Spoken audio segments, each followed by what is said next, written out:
دوليجيو قرمونكا أنا دبار شرايه دقل وياشي كدير عدينتو دلنت كبينتيو شكادي دماتي كما تقليسا waxaan doonaynaa mar kasta oo u taaganahay una dhimanaynaa waxay tahay dan gaar ah oo aan ka leenahay maahan waa dan Soomaaliyeed waa dhulka Soomaaliya waa qarannimada Soomaaliya oo difaacayno mar walba waa u taagnaan doonaa insha Allah ta'ala waana ka sifayn doonaa daalimiinta dalkan ee ku soo duushay hadii Ilaahay yiraahdo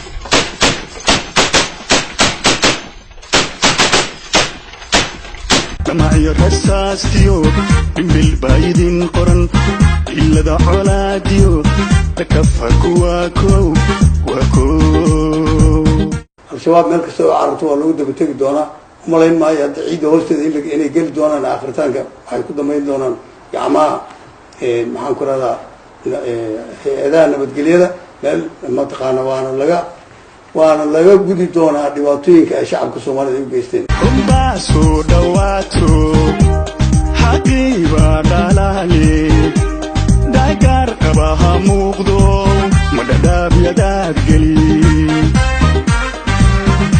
waxaan ugu kalifay inaan la dagaalano ururka al-shabaab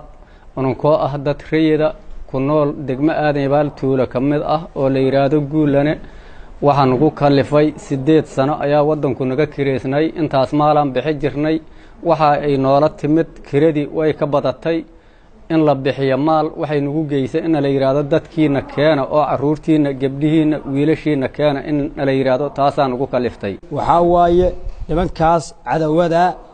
oo maartay dadka iyo diinta ku maqan nimankii la dirayaan nahay marka waxaan ugu qabtay waxa waaye inaan naftayna la fakaweynay 25 biri xabsi ku jira anigoo gacan ka dhaawacay xireen nimankaas iska dhiciyo waxa noocan u dhaqmay wixii waxaan arkay sameynay iyo waxaan hore u soo aragnay luqada rasaasta ahayn oo garanayaan male qof alla ka ilaahay ka cabso aan ka yeelaynin oo waxaan sameynayo haddana isla saxan waxa weeyaan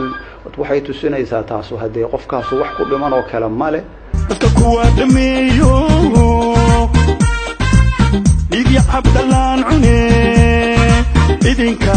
نبت كدارتي بالقرير ما إذن كل عين